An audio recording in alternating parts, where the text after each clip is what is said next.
सुबह मैं हूं आपका अपना रॉबिन चौधरी मेरठ से और आप देख रहे हैं ऑक्सफोर्ड एजुकेशन एकेडमी की रिपोर्ट।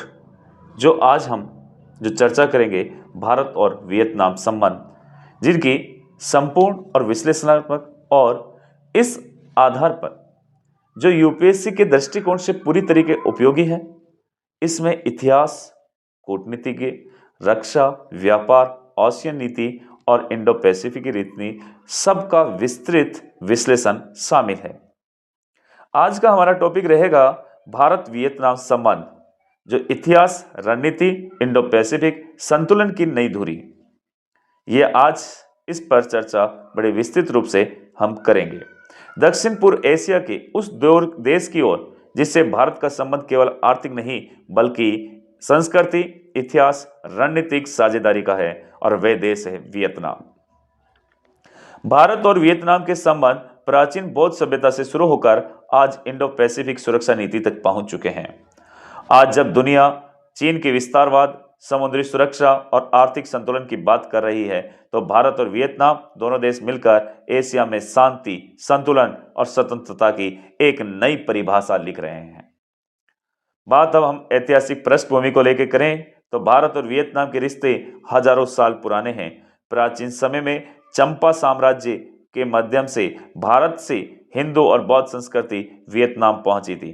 भगवान विष्णु, शिव और बुद्ध की मूर्तियां वियतनाम के प्राचीन मंदिरों में मिलती है। संस्कृत भाषा के शिलालेख आज भी वहां पाए जाते हैं। चंपा साम्राज्य के दौरान भारत और वियतनाम के बीच एक समुद्री व्यापार भी होता था। अर्थात यदि हम कहें तो भारत और वियतनाम संबंध सभ्यता आधारित सॉफ्ट पावर लिंक रहे हैं। औपनिवेशिक काल और स्वतंत्रता संग्राम के अंदर यदि हम चर्चा का विषय करें तो ब्रिटिश शासन के समय भारत और वियतनाम दोनों ही औपनिवेशिक शोषण से जूझ रहे थे। वियतनाम में फ्रांसीसी औपनिवेश था, जबकि भारत ब्रिटिश शासन में था। भारत के स्वतंत्रता संग्राम के नेताओं में नेहरू, गांधी, सुभाष चंद्र बोस ने वियतनाम की स्वतंत्रता की लड़ाई के प्रति सहानुभूति दिखाई। वियतनाम के महान नेता हो ची मिन्ह ने कब कहा भी था कि भारत और वियतनाम दोनों ही औपनिवेश जंजीरों को तोड़ने के साथ खड़े हैं। भारत ने 1945 में वियतनाम की स्वतंत्रता की घोषणा की थी और उसका समर्थन किया था। और स्वतंत्रता के बाद जो प्रारंभिक हम यदि संबंध की बात करें तो भारत ने वियतनाम के साथ 1954 के बाद औपनिवेश संबंध स्थापित किए। 1954 में जनेवा समझौता के बाद जब वियतनाम दो भागों में बंटा गया, भारत ने वहां अंतर्राष्ट्रीय निगरानी आयोग में प्रमुख भूमिका निभाई थी। भारत ने उत्तर वियतनाम को राजनयिक मान्यता दी, जो उस समय पश्चिमी देशों के खिलाफ एक साहसिक कदम था।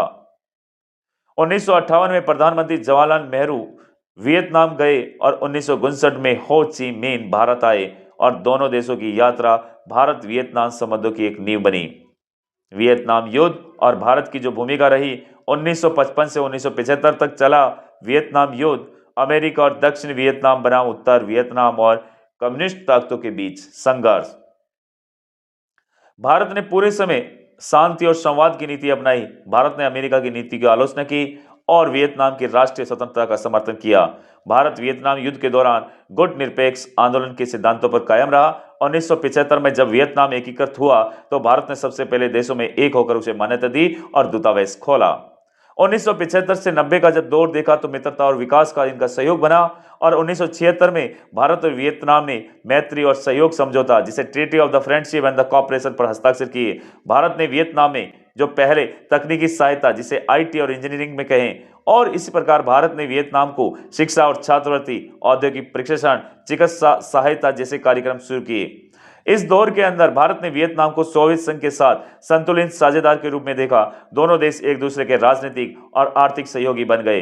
जब बात 1990 के दशक की बात करें तो एक नया आर्थिक और रणनीतिक अध्याय शुरू हुआ और 1990 के दशक में शीत युद्ध समाप्त हुआ और भारत ने लुक ईस्ट पॉलिसी अपनाई और उसी समय वियतनाम ने डोय मोय के नाम से आर्थिक सुधार, इकोनॉमिक रिफॉर्म शुरू कर दिए।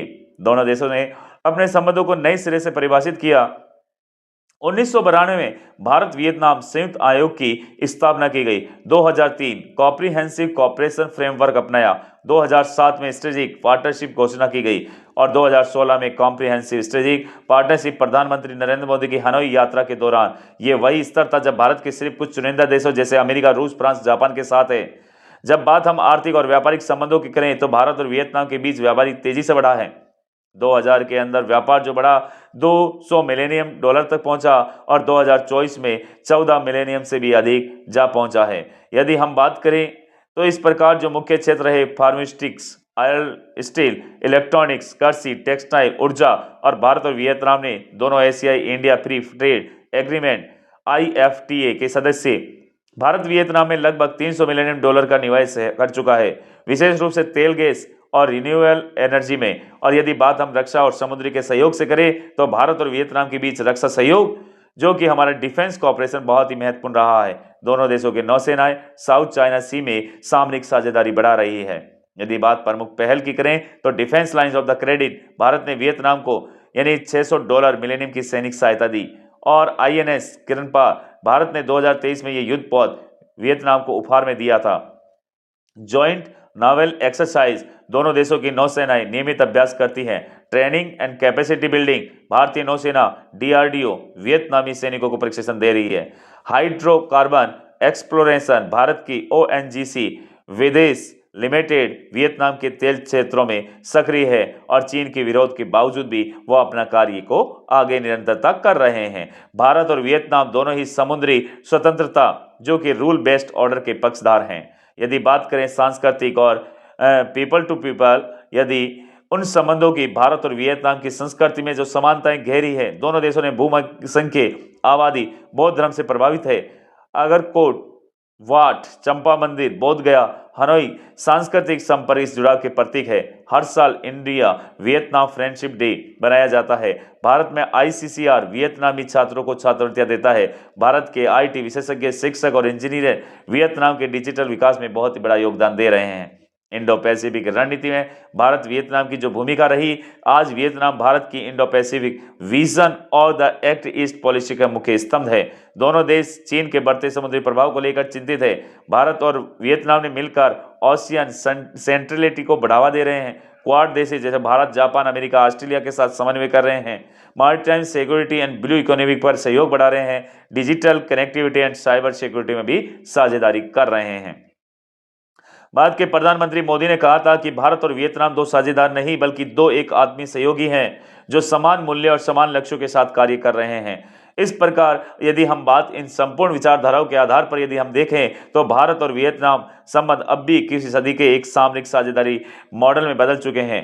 भविष्य में इन क्षेत्रों पर बड़े ही जोर गहराई के साथ दिया जा रहा है। Defence, manufacturing and technology sharing पर और digital economic and cyber cooperation पर, renewable energy and green hydrogen, education and tourism linkage, Indo Pacific multilateral cooperation. Bharat और वियतनाम दोनों ही इस क्षेत्र में rule based peaceful inclusive Indo Pacific की वकालत करते हैं। तो दर्शकों, भारत और वियतनाम संबंध सिर्फ दो देशों की कहानी ही नहीं बल्कि ये साझे इतिहास, समान संघर्ष और साझा भविष्य का एक प्रतीक है। भारत का पूर्व की ओर देखो, लुक ईस्ट, एंड पूर्व की ओर साथ चलो, एक्ट ईस्ट बन चुका है। तो इस यात्रा में वियतनाम उसका सबसे विश्वसनीय एक साथी रहा है। तो हमने आज की रिपोर्ट में भारत और वियतनाम के उन रिश्तों पर चर्चा की। तो आपको अगर ये जानकारी पसंद आती है तो ऑक्सफोर्ड एजुकेशन एकेडमी चैनल को सब्सक्राइब करें, दोस्तों को शेयर करें, लाइक करें और साथ में बेल आइकन को प्रेस करें ताकि आने वाली सभी वीडियो आप तक सबसे पहले पहुंचे। जय हिंद, वंदे मातरम।